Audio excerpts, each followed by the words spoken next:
বিদেশে যেতে চাওয়া শুভকে ছুরিকাঘাতে হত্যা। S media desk report.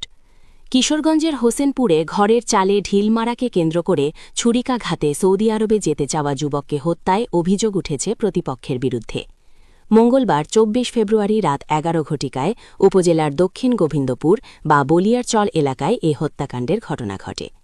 হত্যাকাণ্ডের শিকার শুভ ২২ বছর সৌদি প্রবাসী সাদিকুল ইসলামের ছেলে। চাঞ্চল্যকর হত্যাকাণ্ডটি ঘটিয়েছে একই এলাকার নুরু মিয়ার ছেলে রিয়াদ ২২ বছর, আব্দুস সালামের ছেলে নাইম ১৮ বছর, তাইজুল ইসলামের ছেলে সাকিবুল ১৯ বছর ও তাদের পরিবারের নারী পুরুষ এ ঘটনায় সম্পৃক্ত রয়েছে। হত্যাকারীরা মাদকাসক্ত বলেও জানায় এলাকাবাসী। বুধবার ২৫ ফেব্রুয়ারি সকালে সরেজমিনে গিয়ে পুলিশ ও এলাকাবাসী সূত্রে জানা যায়, মঙ্গলবার তারাবির নামাজের পর শুভদের বাড়ির ঘরের চালে ঢিল মারে হত্যাকারীরা। বাড়ির লোকজন ঢিল মারার বিষয়টি টের পেয়ে তাদের জিজ্ঞাসা করলে তারা ক্ষিপ্ত হয়ে ঝগড়ায় লিপ্ত হয়।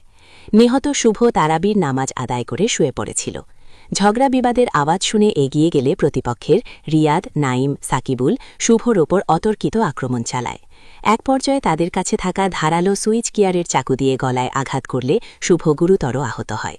ঘটনার পরপর গুরুতর অবস্থায় শুভকে শহীদ সৈয়দ নজরুল ইসলাম মেডিকেল কলেজ হাসপাতালে নিয়ে গেলে কর্তব্যরত চিকিৎসক তাকে মৃত ঘোষণা করে।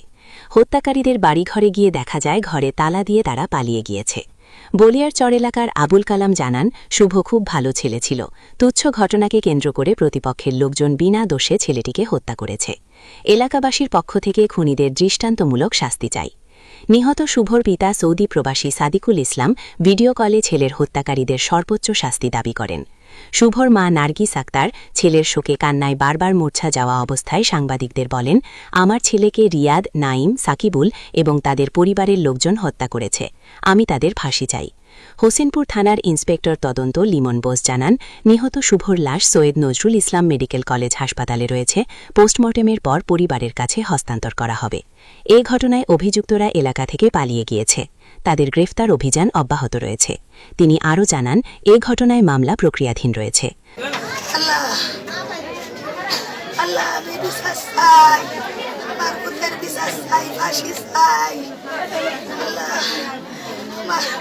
কে মারছে আপনার ছেলেকে? কে?